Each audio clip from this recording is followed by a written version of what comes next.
ಇಬ್ರಿಯರಿಗೆ 6ನೇ ಅಧ್ಯಾಯ ಅದರ 14ನೇ ವಾಕ್ಯ. ನಿಜವಾಗಿ ನಿನ್ನನ್ನು ಆಶೀರ್ವದಿಸುವೆನು. ನಿನ್ನನ್ನು ಹೆಚ್ಚಿಸುವೆನು ಎಂದು ಹೇಳಿದನಷ್ಟೇ. ಆ ವಾಗ್ದಾನದ ಫಲಕ್ಕೋಸ್ಕರ ಅಬ್ರಹಾಮನು ಬಹು ದಿವಸ ಕಾದುಕೊಂಡು ಆ ಫಲವನ್ನು ದೇವರು ಹೇಳಿದ ಹಾಗೆಯೇ ಅಬ್ರಹಾಮನು ಹೊಂದಿದನಂತೆ. ದೇವರು ಏನು ಹೇಳಿದ ಅಬ್ರಹಾಮನಿಗೆ? ಅಬ್ರಹಾಮನೇ, ನಾನು ನಿನ್ನನ್ನು ಆಶೀರ್ವದಿಸುತ್ತೇನೆ. ಇದು ವಾಗ್ದಾನ. ಎಲ್ಲರಿಗೂ ಪರಲೋಕದ ದೇವರು ವಾಗ್ದಾನ ಮಾಡ್ತಾರೋ, ಯಾರೆಲ್ಲ ದೇವರು ಕರೀತಾರೋ, ಯಾರೆಲ್ಲ ದೇವರ ಬಳಿಗೆ ಬರ್ತಾರೋ ಅವರೆಲ್ಲರಿಗೂ ಪರಲೋಕದ ದೇವರು ವಾಗ್ದಾನ ಮಾಡ್ತಾನೆ. ದೇವರು ನನಗೆ ಕೊಟ್ಟ ದೇವರ ವಾಕ್ಯ, ನಾನು ನಿನ್ನನ್ನು ಆಶೀರ್ವದಿಸ್ತೀನಿ ಅಲ್ಲ, ಆಶೀರ್ವದಿಸು.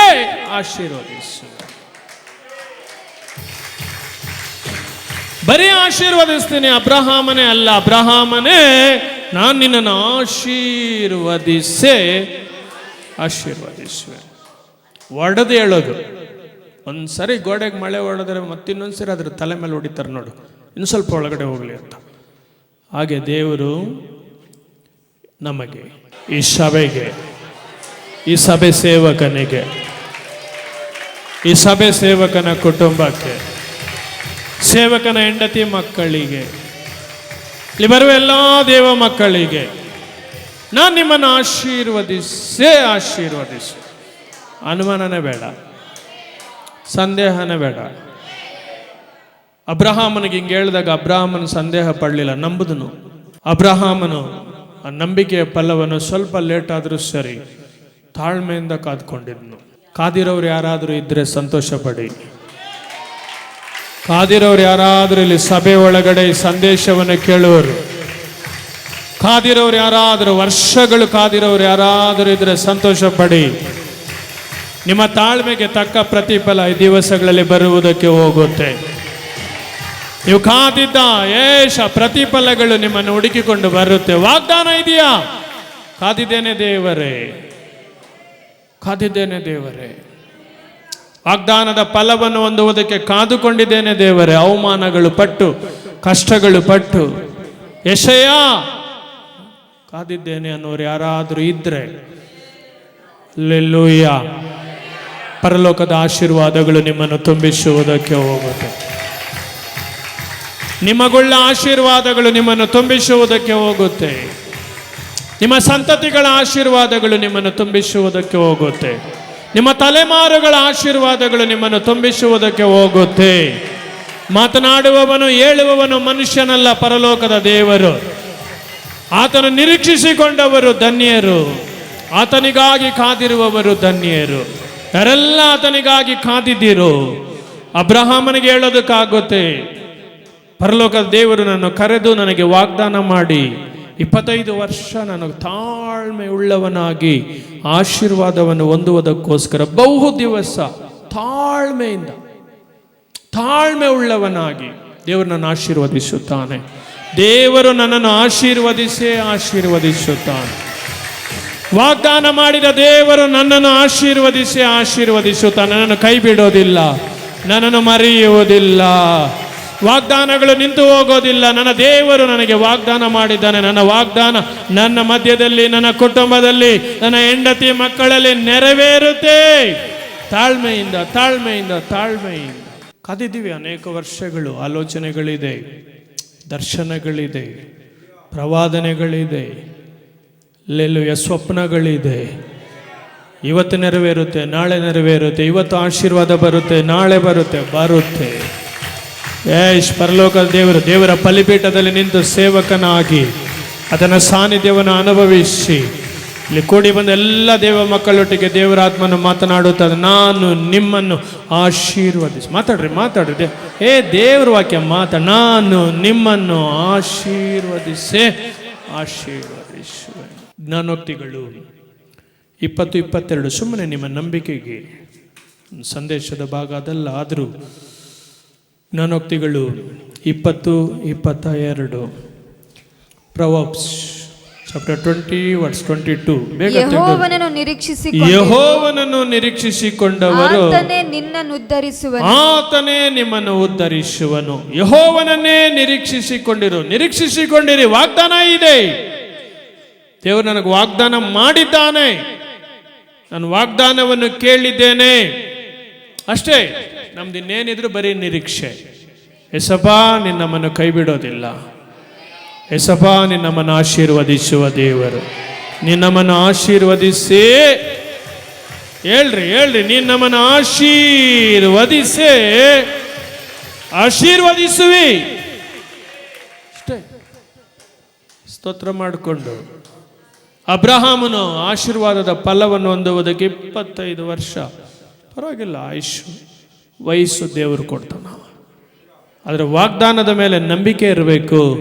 ಆ ವಾಗ್ದಾನ ನೆರವೇರುವವರೆಗೂ ಭೂಮಿ ಆಕಾಶಗಳನ್ನು ಉಂಟು ಮಾಡಿದ ದೇವರನ್ನು ನಿರೀಕ್ಷಿಸಿಕೊಂಡೇ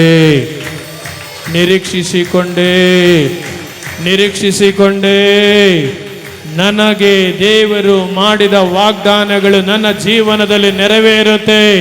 ನಾನು 1000 ತಲೆಮಾರುಗಳು ಇದನ್ನು ನೋಡುತ್ತೇವೆ. ನನ್ನ ತಲೆಮಾರುಗಳು ನೋಡುತ್ತೇವೆ. ಹೇಳ್ಬೇಕು, ಯಾವಾಗಲೂ ತಿರುಗಿ ಹೇಳ್ಬೇಕು, ಅಬ್ರಹಾಮನ ದೇವರು ನನಗೆ ವಾಗ್ದಾನ ಮಾಡಿದ, ನಾನು ನಿನ್ನನ್ನು ಆಶೀರ್ವದಿಸೇ ಆ ಶಬ್ದ ದೂರಕ್ಕೆ ಕೇಳಬೇಕು. ನಾನು ನಿನ್ನನ್ನು ಆಶೀರ್ವದಿಸೇ ನನ್ನನ್ನು ದೇವರು ಆಶೀರ್ವದಿಸೇ ನನ್ನ ಕುಟುಂಬವನ್ನು ನನ್ನ ದೇವರು ಆಶೀರ್ವದಿಸುವ. ನಿದ್ರೆಯಲ್ಲಿ ಕೂಡ ಹೇಳ್ಬೇಕು, ಯೇಸಪ್ಪ ನೀನು ವಾಗ್ದಾನ ಮಾಡಿದೆ ಯೇಸಪ್ಪ, ಈ ತಿಂಗಳು ನಾನು ಅದನ್ನು ನೋಡಬೇಕು, ನಾಳೆ ನಾನು ಅದನ್ನು ನೋಡಬೇಕು. ಆಶೀರ್ವಾದಗಳು ನನ್ನ ಹಿಂಬಾಲಿಸಿಕೊಂಡು ಬರಲಿ. ನಾನು ನಿನ್ನನ್ನೇ ನಿರೀಕ್ಷಿಸಿಕೊಂಡಿದ್ದೇನೆ. ಯೆಹೋವನನ್ನೇ ನಿರೀಕ್ಷಿಸಿಕೊಂಡಿರು.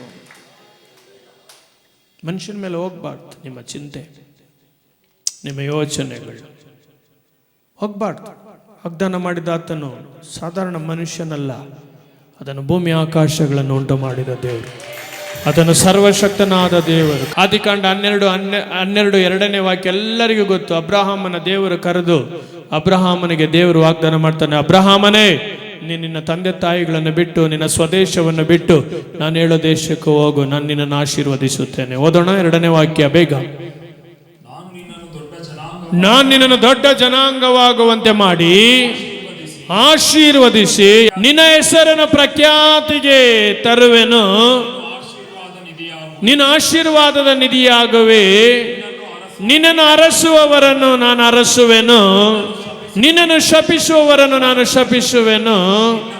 ನಿನ್ನ ಮೂಲಕ ಭೂಲೋಕದಲ್ಲಿರುವ ಎಲ್ಲ ಕುಲಗಳಿಗೆ ಆಶೀರ್ವಾದ ಉಂಟಾಗುವುದು.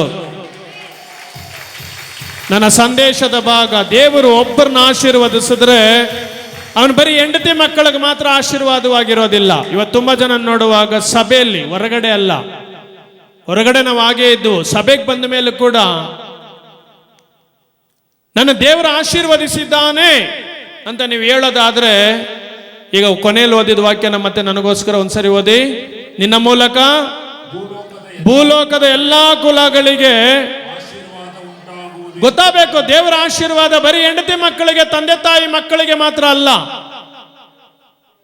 ಒಬ್ಬರನ್ನ ದೇವರ ಆಶೀರ್ವದಿಸಿದ್ರೆ ಭೂಲೋಕದಲ್ಲಿರುವ ಎಲ್ಲ ಜನಾಂಗಗಳಿಗೆ. ಯಾರು ಹೇಳೋದಕ್ಕಾಗುತ್ತೆ? ಹಾಗೆ ನಾನು ಆಶೀರ್ವದಿಸಲ್ಪಟ್ಟಿದ್ದೇನೆ, ಆಶೀರ್ವಾದ ನನ್ನ ಮೇಲಿದೆ. ಯಾರಿಗೆ ಹೇಳೋದಕ್ಕಾಗುತ್ತೆ? ಹೇಳೋದಕ್ಕೆ ಎಲ್ಲರಿಗೂ ಆಗೋದಿಲ್ಲ. ನಾ ಬೇರೆ ಯಾರನ್ನೋ ನೋಡ್ತಾ ಇರ್ತೀವಿ ಅಷ್ಟೇ. ಅಬ್ರಹಾಮನ ಆಶೀರ್ವಾದ ಏನು?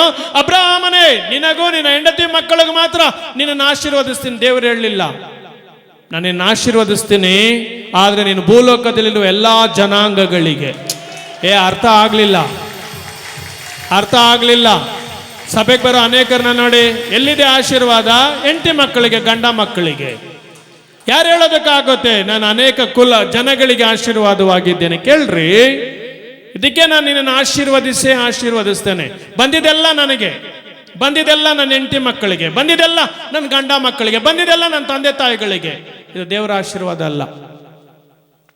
ಈ ಆಶೀರ್ವಾದ ನಿನ್ನ ಮೇಲೆ ಇದೆ. ನನ್ನ ಸಂದೇಶದ ಭಾಗ, ನಿನ್ನ ಮೇಲೆ ದೇವರ ಆಶೀರ್ವಾದ ಇದ್ದರೆ ಸಭೆಗೆ ಬಂದಾಗ ಆ ಸಭೆಗೆ, ಆ ಸೇವಕನಿಗೆ, ಆ ಸೇವಕನ ಹೆಂಡತಿ ಮಕ್ಕಳಿಗೆ, ಆ ಸಭೆಯಲ್ಲಿ ಯಾರು ಬಡವರಿದ್ದಾರೆ, ಆ ಸಭೆಯಲ್ಲಿ ಯಾರು ಕೀಳಾಗಿದ್ದಾರೆ, ನಾನು ಅವ್ರಿಗೆ ಆಶೀರ್ವಾದವಾಗಿದ್ದೀನಿ. ಸಭೆಗೆ ಬರೋರು ತೋರಿಸ್ಬೇಕು ಈ ಆಶೀರ್ವಾದ ನನ್ನ ಮೇಲೆ ಇದೆ. ನನ್ನ ಮೇಲಿರೋ ಆಶೀರ್ವಾದ ಅಬ್ರಹಾಮನಿಗೆ ದೇವರು ಹೇಳಿದ ಆಶೀರ್ವಾದ. ನಾನು ಭೂಲೋಕದಲ್ಲಿರುವ ಎಲ್ಲ ಜನಾಂಗಗಳಿಗೆ ನಾನು ನಿನ್ನನ್ನು ಆಶೀರ್ವದಿಸುತ್ತೇನೆ. ಯಾಕೆ ಆಶೀರ್ವದಿಸಬೇಕು? ಬಚ್ಚಿಟ್ಕೊಳ್ಳೋದಕ್ಕ, ಫಿಕ್ಸೆಡ್ ಮಾಡಿಟ್ಕೊಳ್ಳೋದಕ್ಕ, ನಿಮಗೆ ಮಾತ್ರ ಆಸ್ತಿ ಪಾಸ್ತಿಗಳನ್ನ ತೆಗೆದಿಟ್ಕೊಳ್ಳೋದಕ್ಕಲ್ಲ. ನೀನು ಭೂಲೋಕದ ಎಲ್ಲಾ ಜನಾಂಗಗಳಿಗೆ ಆಶೀರ್ವಾದವಾಗಿರಬೇಕು. ಅದಕ್ಕೆ ದೇವರೊಬ್ಬನ ಆಶೀರ್ವದಿಸೋದು. ಇದೇ ಆಶೀರ್ವಾದ, ದೇವರ ಆಶೀರ್ವಾದ. ಈ ಆಶೀರ್ವಾದ ನನ್ನ ಮೇಲೆ ಇದೆ, ತೋರಿಸ್ಬೇಕು. ನಾನು ನೋಡು, ಜನಾಂಗಗಳಿಗೆ ಆಶೀರ್ವಾದವಾಗಿದ್ದೀನಿ. ಇಷ್ಟು ಜನ ಬಡ ಮಕ್ಕಳಿಗೆ ನಾನು ಆಶೀರ್ವಾದವಾಗಿದ್ದೀನಿ. ಇಷ್ಟು ಜನ ಕೈ ಬಿಡಲ್ಪಟ್ಟವರಿಗೆ ನಾನು ಆಶೀರ್ವಾದವಾಗಿದ್ದೀನಿ. ತೋರ್ಸು, ಆ ಆಶೀರ್ವಾದ ನಿನ್ನ ಮೇಲೆ ಇದ್ರೆ ದೇವರ ಆಶೀರ್ವಾದ ನಿನ್ನ ಮೇಲೆ ಇದೆ. ಇದೇ ನನ್ನ ಸಂದೇಶದ ಭಾಗ. ನಾನು ನಿನ್ನನ್ನು ಆಶೀರ್ವದಿಸೆ. ಆಶೀರ್ವಾದ ಯಾಕೆ ದೇವ್ರೆ? ಹೆಂಡತಿ ಮಕ್ಕಳಿಗೊಂದು 100 ಸೈಟ್ ತೆಗೆದಿಡು, ಸೈಟ್ ಮೇಲೆ ಸೈಟ್ ಮಾಡು, ಮನೆ ಮೇಲೆ ಮನೆ ಮಾಡು. ಅದು ಆಶೀರ್ವಾದ ಅಲ್ಲ. ನಾನು ನಿನ್ನ ಆಶೀರ್ವದಿಸ್ತೀನಿ. ನಿನ್ನ ಭೂಲೋಕದ ಎಲ್ಲ ಜನಾಂಗಗಳಿಗೆ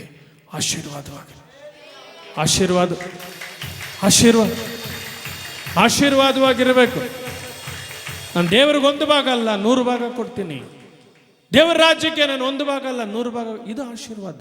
ಅಳತೆ ಹಾಕಿ ಕೊಡೋದು ಆಶೀರ್ವಾದ ಅಲ್ಲ, ಅಬ್ರಹಾಮನ ಆಶೀರ್ವಾದ ಅಲ್ಲ. ಓದಿ 10ನೇ ವಾಕ್ಯ ಇನ್ನೊಂದ್ಸರಿ ಓದಿ. ಮೇಲಿಂದ ಮೇಲೆ ಮನೇಲಿ ಹೋಗೋದ್ಕೊಳ್ಳಿ ಹೇಳ್ಕೊಂಡು, ನಾನು ನಿನ್ನನ್ನು ನಿನ್ನ ಮೂಲಕ ಭೂಲೋಕದ ಎಲ್ಲ ಕುಲಗಳಿಗೆ. ಅದೇ ಅಬ್ರಹಾಮನ ಆಶೀರ್ವಾದ. ಈಗ ನಮಗೂ ಆ ವಾಗ್ದಾನ ಬರ್ತದೆ, ನಾನು ನಿನ್ನನ್ನು ಆಶೀರ್ವದಿಸುವೆನು, ಹೆಚ್ಚಿಸುವೆನು. ನೆಕ್ಸ್ಟ್ ಹೋಗೋಣ ನಾವು, ಆಮೇಲೆ ಹೋಗೋಣ ಅಥವಾ ನಂತರ ಹೋಗೋಣ. ಹೇಗೆ ಹೆಚ್ಚಿಸ್ತಾನೆ ಅನ್ನೋದನ್ನ ಆಮೇಲೆ ನೋಡೋಣ.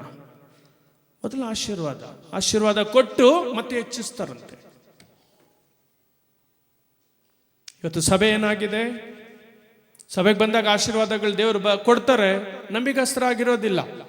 ಅಳತೆ ಹಾಕಿ ಕೊಡ್ತೀವಿ, ಇಲ್ಲಾಂದ್ರೆ ಕೊಡೋದು ಇಲ್ಲ. ಹೇಗೆ ಆಶೀರ್ವದಿಸೋದಕ್ಕಾಗುತ್ತೆ? ನಾವು ಸ್ವಲ್ಪದ್ರಲ್ಲಿ ನಂಬಿಕಸ್ಥರಾಗಿದ್ರೆ ದೇವರು ದೊಡ್ಡದರಲ್ಲಿ ನಮ್ಮನ್ನು ಆಶೀರ್ವದಿಸ್ತಾರೆ. ದೊಡ್ಡದರಲ್ಲಿ ದೇವರು ನಮ್ಮನ್ನು ಆಶೀರ್ವದಿಸ್ತಾರೆ.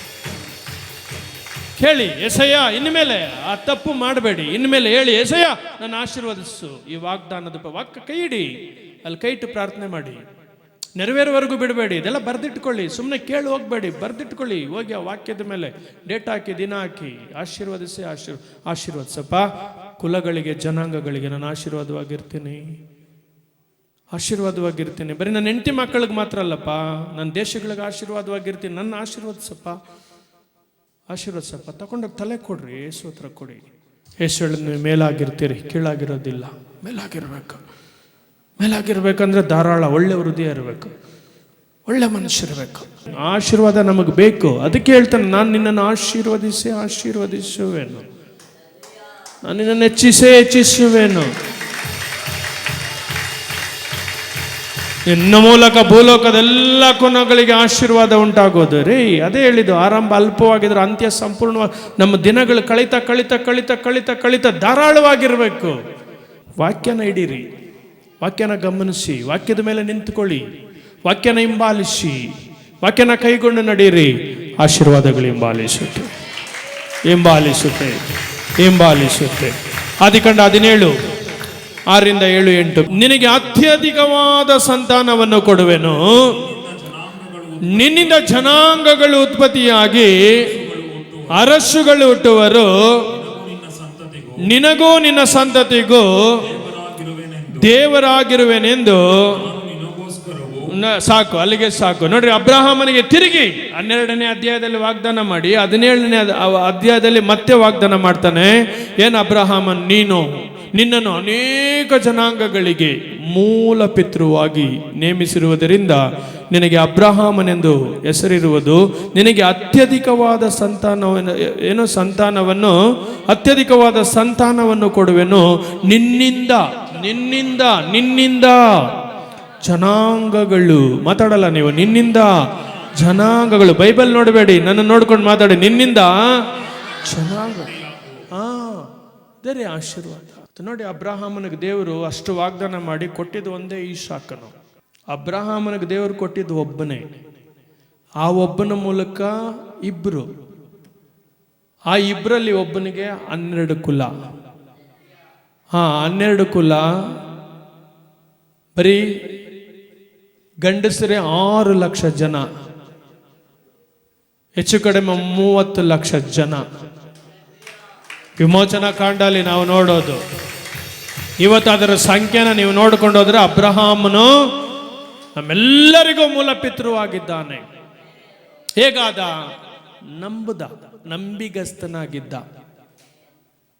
ನಂಬಿಗಸ್ತನಾಗಿದ್ದ, ಕರೆಯಲ್ಲಿ ನಿಂತ, ಆ ಶಬ್ದನ ಕೇಳಿ ನಿಂತ.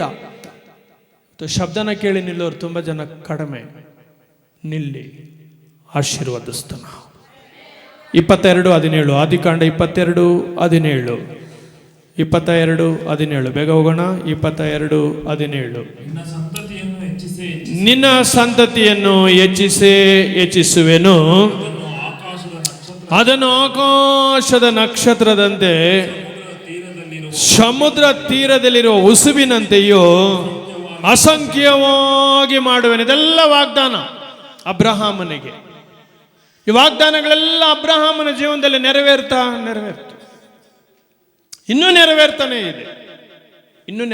ಇದೆ, ಇನ್ನು ಮುಂದಕ್ಕೂ ನೆರವೇರ್ತಾನೆ ಇರುತ್ತೆ. ಇದೇ ದೇವರ ಆಶೀರ್ವಾದ. ನಾನು ಸತ್ತೋದರೂ ಕೂಡ ನನಗೆ ದೇವರು ಮಾಡಿದ ವಾಗ್ದಾನಗಳು ನನ್ನ ಮಕ್ಕಳು, ಮೊಮ್ಮಕ್ಕಳು ಜೀವನದಲ್ಲಿ ನೆರವೇರಬೇಕು. ನೆರವೇರ್ತಾನೇ ಇರುತ್ತೆ, ನಿಲ್ಲೋದಿಲ್ಲ. ಅದನ್ನು ಯಾರು ತಡೆಯೋದಕ್ಕೆ, ಯಾವ ಸೈತಾನ್ನು ತಡೆಯೋದಕ್ಕೆ? ಅಯ್ಯೋ, ನಾವೇ ಸೈತಾನ್ ಅಂತ ಕೂತ್ಕೊಂಡಿದ್ದೀರಿ. ನಿಮ್ಮನ್ನು ಬದಲಾಯಿಸಿಕೊಂಡು ವಾಗ್ದಾನಗಳಲ್ಲಿ ನಿಂತು ನೋಡಿ, ಸೈತಾನ್ ತಡೆಯೋದಕ್ಕಾಗೋದಿಲ್ಲ. ಅವನು ತಡೆದರೂ ಕೂಡ ದೇವರು ಅನುಮತಿಸೋದಿಲ್ಲ. ಹಲ್ಲೆಲೂಯಾ. ಆದಿಕಾಂಡ 18:18 ಬೇಗ. ಅವನಿಂದ ಬಲಿಷ್ಠವಾದ ಮಹಾಜನಾಂಗವು ಹುಟ್ಟಬೇಕಲ್ಲ. ಅವನ ಮೂಲಕ ನೋಡ್ರಿ, ಅವನ ಮೂಲಕ ಭೂಮಿಯ ಎಲ್ಲ ಜನಾಂಗಗಳಿಗೂ ಉಂಟಾಗುವುದಲ್ಲ. ಒಬ್ಬ ವ್ಯಕ್ತಿನ ದೇವರು ಕರ್ಕೊಂಡ್ಬಿಟ್ರೆ, ಒಂದು ವ್ಯಕ್ತಿನ ದೇವರು ಆರಿಸ್ಕೊಂಡ್ರೆ, ಅವನ ಮೂಲಕ ಎಲ್ಲ ಜನಗಳಿಗೆ, ನೀನೆಲ್ಲ ಜಾತಿ ಜನಗಳಿಗೆ. ನಾವು ಎಡಗೈಯಲ್ಲೂ ಕಾಗೆ ಓಡಿಸಲ್ಲ. ಬಂದಿದ್ದೆಲ್ಲ ನಮಗೆ ಬಂತು ದುಡ್ಡು, ಏನು ಮಾಡಿದೆ? ಸೈಟ್ ಮೇಲೆ ಹಾಕಿದೆ. ಬಂತು ದುಡ್ಡು, ಏನು ಮಾಡಿದೆ? ಮನೆ ಕಡೆ ಮಾಡು. ಆದರೆ ದೇವರ ಆಶೀರ್ವಾದ ನಿನ್ನ ಮೂಲಕ ಭೂಮಿಯ ಎಲ್ಲ ಜನಾಂಗಗಳಿಗೆ ಆಶೀರ್ವಾದ ಉಂಟಾಗುವುದಲ್ಲ. ಇದೆ ಅಬ್ರಹಾಮನ ಆಶೀರ್ವಾದ, ಇದೇ ದೇವರ ಆಶೀರ್ವಾದ. ದೇವರು ನನ್ನನ್ನು ಆಶೀರ್ವದಿಸಿದ್ರೆ ನನ್ನ ಮೂಲಕ ಎಲ್ಲ ಜನಗಳಿಗೆ ಆಶೀರ್ವಾದ ಇದ್ರೆ, ಅಬ್ರಹಾಮನ ಆಶೀರ್ವಾದ ನಿನ್ನ ಮೇಲೆ ಇದೆ. ನನಗೆ ಮಾತ್ರ, ನನಗೇ ಸಾಲಲ್ಲ. ತುಂಬಾ ಜನ ಹೇಳೋದು ನನಗೆ ಸಾಲಲ್ಲ. ನಿನ್ನ ದೇವರ ಆಶೀರ್ವಾದ ನಿನ್ನ ಮೇಲೆ ಇನ್ನೂ ಬರಲಿಲ್ಲ. ನಿನ್ನ ಮೇಲೆ ದೇವರ ಆಶೀರ್ವಾದ ಬರಬೇಕಂದ್ರೆ ಮೊದಲು ಹೋಗ್ಬೇಕು. ಅಬ್ರಹಾಮಂತರ ನಾನು ಜಾತಿಗಳಿಗೆ, ಜನಾಂಗಗಳಿಗೆ ಆಶೀರ್ವಾದವಾಗಿರ್ಬೇಕು. ಸ್ವಲ್ಪ ಕೊಡ್ತಾನ ದೇವರು, ಕೊಟ್ಟು ನೋಡ್ತಾನ. ಆ ಸ್ವಲ್ಪನ ತಗೊಂಬಂದು ಚೆಲ್ಬೇಕು, ಬಿತ್ತಬೇಕು. ಅದನ್ನೇ ತಿನ್ಬಿಟ್ರೆ ತುಂಬ ಜನ ಮತ್ತೆ ಎಲ್ಲಿಂದ ಬಿತ್ತೋದು? ತಿರ್ಗಾ ಅಯ್ಯೋ ಆಶೀರ್ವದಿಸು ದೇವರ ಆಶೀರ್ವಾದ ಹೇಳ್ಬೇಡಿ, ಹೇಳಕ್ಕೆ ಹೋಗ್ಬೇಡಿ. ಸಭೆ ವಾಗ್ದಾನ ಇದೆ, ನಾನು ನಿನ್ನನ್ನು ಆಶೀರ್ವದಿಸೆ. ಯಾಕೆ ಆಶೀರ್ವದಿಸ್ಬೇಕು? ನೀನು ಜನಾಂಗಗಳಿಗೆ ಆಶೀರ್ವಾದವಾಗಿರ್ಬೇಕು, ನಿನ್ನ ಜಾತಿಗಳಿಗೆ ಆಶೀರ್ವಾದವೇ. ನಿನ್ನ ಮೂಲಕ ನಿನ್ನ ಸಭೆ ಆಶೀರ್ವಾದಗೊಳ್ಳಬೇಕು. ನಿನ್ನ ಮೂಲಕ ನಿನಗೆ ದೇವರು ಕೊಟ್ಟ ಸೇವಕನು ಆಶೀರ್ವಾದಗೊಳ್ಳಬೇಕು. ಆ ವೈರಾಗ್ಯ, ಆ ಬೆಂಕಿ ನಿಮ್ಮೊಳಗಡೆ ಉರಿಬೇಕು. ಎಸಯ್ಯ, ರಾತ್ರಿ ಹಗಲು ದುಡಿತೀನಿ ಎಸಯ್ಯ, ನಾನು ಹೋಗೋ ಸಭೆಗೆ ನನ್ನ ಆಶೀರ್ವಾದವಾಗಿರ್ಬೇಕು. ನೀವು ತೀರ್ಮಾನ ಮಾಡ್ಬೇಕ್ರಿ, ಅವಾಗಲೇ ಈ ವಾಗ್ದಾನ ನೆರವೇರುತ್ತೆ. ನಿನ್ನ ತೀರ್ಮಾನನೇ. ನಾನು ನಿನ್ನನ್ನು ಆಶೀರ್ವದಿಸುವೆನು.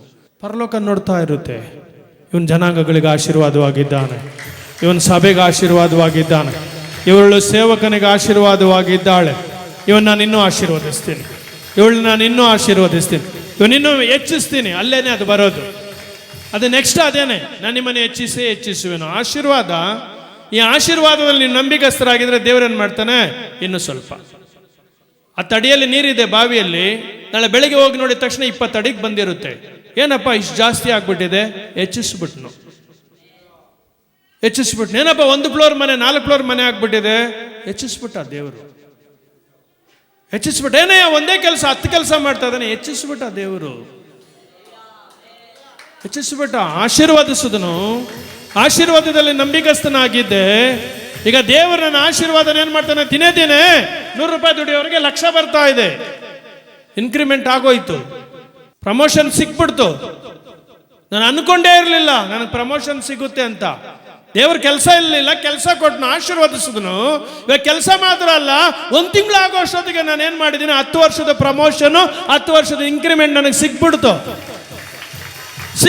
ಇದೇ ಹೆಚ್ಚಿಸೋದು. ನಾನು ನಿನ್ನನ್ನು ಆಶೀರ್ವದಿಸುವೆನು, ನಿನ್ನನ್ನು ಹೆಚ್ಚಿಸುವೆನು. ಆಶೀರ್ವಾದ ಇದೆ. ಇವಾಗ ಆಶೀರ್ವಾದದಲ್ಲಿ ಹೆಚ್ಚಲ್ಪಡ್ತಾ ಇದ್ದೇನೆ. ಇದೇ ಆಶೀರ್ವಾದ. ಯಾಕೆ ಆಶೀರ್ವಾದ? ಭೂಲೋಕದೆಲ್ಲ ಜನಗಳಿಗೆ ಆಶೀರ್ವಾದವಾಗಿರಬೇಕು. ನಾವು ಅಂಬಾನಿ ನೋಡ್ತೀರಿ, ನೀನು ನಾನು ನಿಜವಾದ ಅಂಬಾನಿ ಆಗಿರಬೇಕು. ನಾವು ಯಾರನ್ನೋ ನೋಡಿಕೊಂಡು ಅಯ್ಯೋ ಅಂತ ಯಾಕೆ? ಅದು ವಾಟ್ಸಪ್ಪಲ್ಲಿ ಹಾಕಿದ್ದೆ ನಾನು ಗ್ರೂಪಲ್ಲಿ. ನೀನು ಹೊರಗಡೆ ಮನುಷ್ಯನ ನೋಡಿ, ನಿನ್ನ ಒಳಗಡೆ ಇರೋ ಮನುಷ್ಯನು ಬಲಿಷ್ಠನು. ಅವನಿಗೆ ಯಾವ ಆಶೀರ್ವಾದನೂ ಲಿಮಿಟ್ ಇಲ್ಲ. ಅವನ ಮೇಲೆ ದೇವರು ಯಾವ ಆಶೀರ್ವಾದ ತುಂಬಿ ಹೊರಸೂಸುವ ಆಶೀರ್ವಾದಗಳು. ನಿನ್ನ ಒಳಗಡೆ ಮನುಷ್ಯನ ನೋಡಿ ನೀನು ಸ್ಟ್ರಾಂಗ್ ಆಗಬೇಕು. ನನ್ನ ಮೇಲಿರೋ ಆಶೀರ್ವಾದ ಸಾಧಾರಣ ಅಲ್ಲ, ನನ್ನ ಕರೆ ಸಾಧಾರಣ ಅಲ್ಲ, ನನ್ನ ಮೇಲಿಟ್ಟಿರೋ ಆಶೀರ್ವಾದ ಸಾಧಾರಣ ಅಲ್ಲ. ನನ್ನ ದೇಶಗಳಿಗೆ ಆಶೀರ್ವಾದ. ನಿನ್ನ ಒಳಗಡೆ ಮನುಷ್ಯನ ನೋಡ್ಕೊಂಡು ನೀನು ಹೇಳ್ಬೇಕು, ನನ್ನ ಮೇಲೆ ಇರೋ ಆಶೀರ್ವಾದ ದೇಶಗಳಿಗೆ. ಬಂದಿದ ತಕ್ಷಣ ಕೊಡಬೇಕು. ಬಂದಿದ ತಕ್ಷಣ ಸೈಟ್ ತಗೊಳ್ಳೋದಲ್ಲ, ಕೊಡು ದೇವ್ರು, ಕೊಡು. ಮನೆ ಕಟ್ಟೋದಲ್ಲ, ಆಮೇಲೆ ದೇವ್ರು ನೋಡ್ಕೊಳ್ತಾನೆ. ಕೊಡು. ಛಾತಿಗಳಿಗೆ ನಾನು ಗೊತ್ತಾಗಬೇಕು, ಈ ವ್ಯಕ್ತಿ, ಈ ಅಮ್ಮ, ಈ ಅಕ್ಕ, ಈ ಅಣ್ಣ ಎಷ್ಟು ಜನಕ್ಕೆ ಆಶೀರ್ವಾದವಾಗಿದ್ದಾರಪ್ಪ. ಇವ್ರು ದೇವರು ನೋಡಿ ಇವ್ರನ್ನ ಎಷ್ಟು ಆಶೀರ್ವಾದವಾಗಿ ಇಟ್ಟಿದ್ದಾರೆ. ಅಬ್ರಹಾಮನ ಮೂಲಕ ದೇವರಿಗೆ ಮಹಿಮೆ. ನಿನ್ನ ಮೂಲಕ ಯಾವಾಗ ದೇವರಿಗೆ ಮಹಿಮೆ ಬರೋದು? ಅಬ್ರಹಾಮನ ಪರಲೋಕದ ದೇವರನ್ನ ಮಹಿಮೆ ಪಡಿಸಿದನು, ಅಬ್ರಹಾಮನ ದೇವರು ಮಹಿಮೆ ಪಡಿಸ್ತಾ ಇದ್ದಾರೆ.